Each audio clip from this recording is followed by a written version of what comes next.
Hi, welcome back to the Liverpool Fashion Summit. Today we have Rachel Wilshaw from Oxfam. Rachel, good morning. Good morning, Oliver. How are you? I'm good. How's things?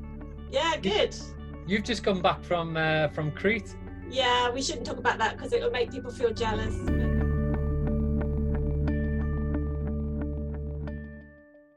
So Rachel, tell us a bit about yourself. Okay, I'm called Oxfam's Ethical Trade Manager, and I specialise in labour issues in global supply chains. So I'm interested in what happens when workers who make our food, produce our food or make our garments, what happens when they can't get their rights in the workplace, what can be done about that. So it's something that Oxfam works on in general, and I work on. It's my main kind of job to try and help workers get those issues resolved.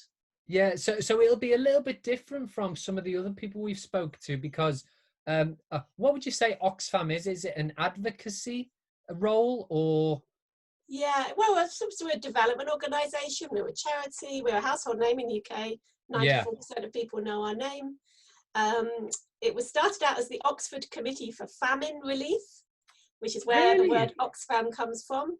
And we're just coming up for 80 years old. 80 years old? 80 years old. So it started during the Second World War, trying to get food through to starving civilians in Greece, actually, just where I've come from. Yeah. So that's how it began. We do three things: humanitarian response. So like when there's an earthquake or flood, we respond. We do long-term development work, working in partnership with small NGOs, that's like small charities in different countries. And we do campaigns and policy work. That's the area I do, is when you try and look at the root causes of poverty and suffering and think, what can be done about that? What can companies do? What can governments do? What can people, the public, do? And that's the area that I work in. Right. Okay. And what brought you to this area of work then?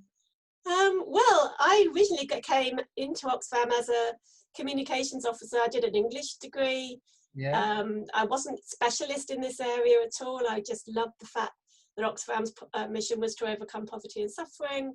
I wanted to make a difference, but I also live in Oxford, which is where the headquarters is. Yeah. So it was an obvious kind of employer to look at if you're interested in that kind of work. I started as a communications officer for our Fair Trade programme, and now I have this kind of more policy wonky, some people call it a policy wonk role, but I don't feel very wonky. I'm pretty normal. And I should say, I would just like to point out, since this is Liverpool Fashion Summit, I'm a lifelong Liverpool supporter since the time I was a student. Yay! There you go. My husband's Sheffield United, so you know we have to make allowances for that. But they've been doing pretty well. I know. Well, they have. Finally. Well, you might have just split the audience there. Okay. So apologies to Everton supporters or non-football watchers at all. Yeah. No. Well, half the people will be really pleased to know that. Really pleased to know that. So tell us a bit about what Oxfam has been up to within the fashion, modern slavery sort of space in the last couple of years, I suppose. Yeah, so we've been working in this area of trying to make sure that any kind of exploitation, whether it's sweatshop conditions in garment factories or really harsh conditions in food supply chains, that these issues don't get sort of pushed under the carpet. Companies have a very good way of talking about these things. They talk about having a code of conduct, and they say we've got really good standards and we do all these audits. We send experts in to look at these workplaces. What they don't tell you is that when an auditor goes into a garment factory, the workers won't speak to them. They don't tell them what's actually going on because they worry that they'll lose their job if they do.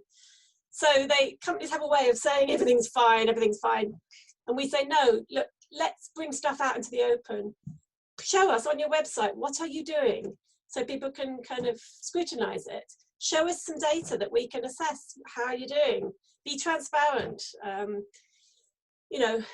Just don't brush it under the carpet. Don't say everything's okay. You know damn well it's not okay.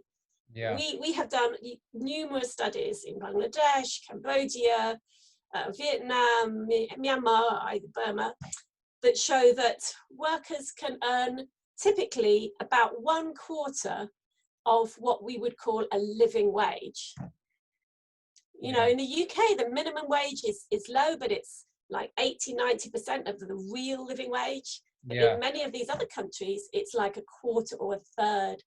So even if it's legal, and companies will say, oh, we're legal. Yes, you might be legal, but still workers are working in poverty. However many hours they do, they're never going to earn a living wage. Yeah, and there's some research I was reading not too long ago about these audits as well. And I suppose there's, whether it's anecdotal or there's more and more, there's mounting evidence for it that audits don't work. But I think in some cultures, and I think your response then confirms that. But there are some cultures or contexts where auditors are going in and are actually being paid to find nothing. Yeah, I mean, who pays for them? Well, yeah. The brand requires them. Yeah. But doesn't pay for them typically. Yeah. The factory has to pay for them. Yeah. So who do they answer to? Either way, it's either the brand retailer, or the factory owner employer. Yeah. And in fact, in China, you can go on a training course to work for auditors. Factory managers can go on a training course. It's called How the Mice Can Escape the Cats. So the auditor is the cat. Yeah. And they train factory workers on tricks to avoid an auditor finding out what's going on in the factory. Really? And there were sorts of extraordinary things like having a certain kind of music. So when a different kind of music plays in the factory, that's a sign that anybody's underage should go out the back door. And there was even an example of a chute down from a factory floor into a floor below, which wasn't being audited and they didn't even know it existed, where workers could go down there so they didn't get seen. So and then you have double, triple bookkeeping. So the set of books you offer to the auditor says that everything is compliant with legal hours and a minimum wage. And then, like in Leicester, we've seen this issue in the recent weeks where actually people were earning about £3.50 an hour. Yeah. But it was the books were cooked so that it looked as though they were earning £8.72, which is the minimum wage. Yeah. Speaking of that double bookkeeping, I've got a friend who still works in the fashion industry, and the organization that she works for, they won't work with suppliers in Turkey who don't have 2 books, because the ones that only show 1 book, they know they're hiding the 2nd book. But the ones who come forward and go, yeah, we've kind of got 2, there's this one and then here's the actual one, then they know at least there's some level of transparency there. Yeah, people are learning, trying to figure out how to deal with this stuff. But what you really need is worker-centered approaches where workers are interviewed off-site, not inside the factory, but off-site. This is what we've done as Oxfam in our Vietnam study. We talk to workers off-site, and then you hit all sorts of other things. And that's a whole lot stronger. But of course, the best option is that they actually belong to a trade union, and then somebody can represent their needs without them having to put themselves at risk by speaking up and saying, this person is a terrible supervisor. Somebody represents them, and then there's that barrier. You've got a power balance between the powerful employer and many, many unpowerful workers who together, through the trade union, can have a proper dialogue, and that's the ideal. Is that what is that part of your main mission then, to advocate for more trade unions in culturally specific contexts? Well, it's what we advocate is the respect for the rights that sits behind that. Yeah. It's called freedom of association and the rights to collective bargaining, which is a bit of a mouthful.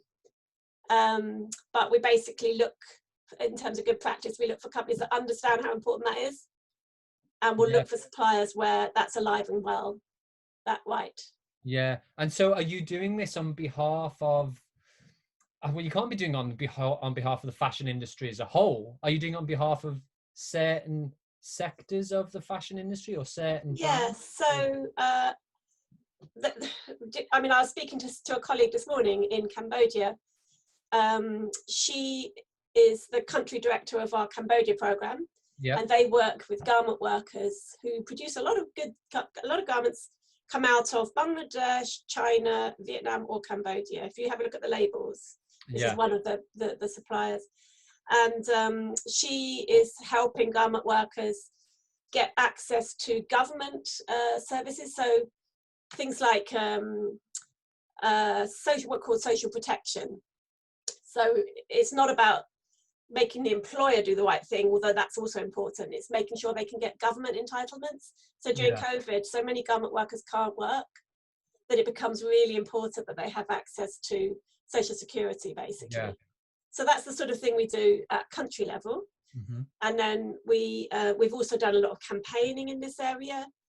We support partners such as, we try and get behind small NGOs whose name might not be so well known as Oxfam, but do fantastic work like Clean Clothes Campaign, or which in the UK is called Labour Behind the Label. I don't know how many people have heard of that. Fashion Revolution, Tradecraft Exchange, all of these are quite small organisations that do fantastic work on workers' rights in the garment sector. So we kind of do that. And then what I do is I engage with garment brands, like I'm on a human rights advisory committee for Burberry and for Marks and Spencer's, and try to engage with the company on what good practice looks like.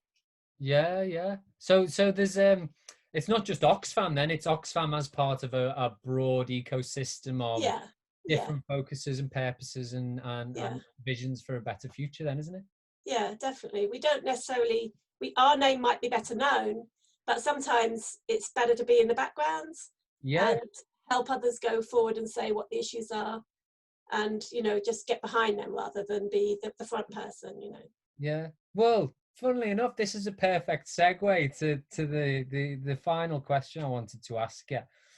It's almost, and I don't mean, I do mean it to be very broad, because I'm interested to see where the answer goes. But where do we go from here? Almost, what's next? A lot of the audience are going to be students, designers, businesses, and they are the ones who will create the future of fashion in 2030 or whatever it might be.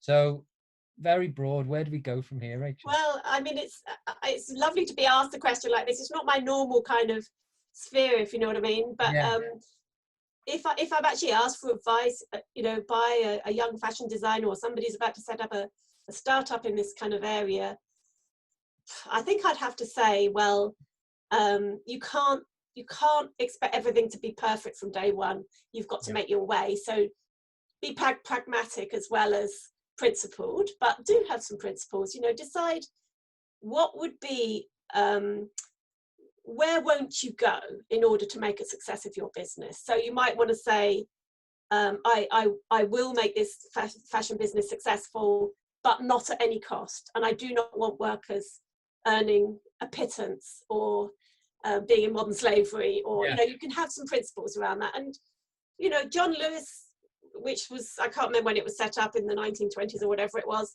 the owner developed a constitution, and it still guides the company today. And it's both commercially successful, and it's always had these principles, and it shares a partner dividend every year. Something that has both principles and pragmatism as a business, I would say, is really important. I'll tell you what, Rachel, we're going to be tweeting that. You need pragmatism and principles. No, that's great. Sorry, carry on. And then I think that hopefully fast fashion, which is so desperately wasteful of the world's resources, as well as being pretty damn exploitative, that I think that's had its day. I hope most people now feel that is not the way forward if they're starting up today, that's not their ambition. We've just launched Secondhand September, and I think there's a lot of stuff out there in the media at the moment saying why this is a good thing. It's a good thing in terms of the use of the world's resources, making sure things don't go to landfill, not using too much water, which would be much better used by communities. So I think that's really captured people's imagination now. So far less use of pristine resources. So I think that combination of environmentally responsible and socially responsible together with being a good business model, that's the way to go. Yeah, I think COVID's done something as well. I think COVID has Yeah, made a definitely.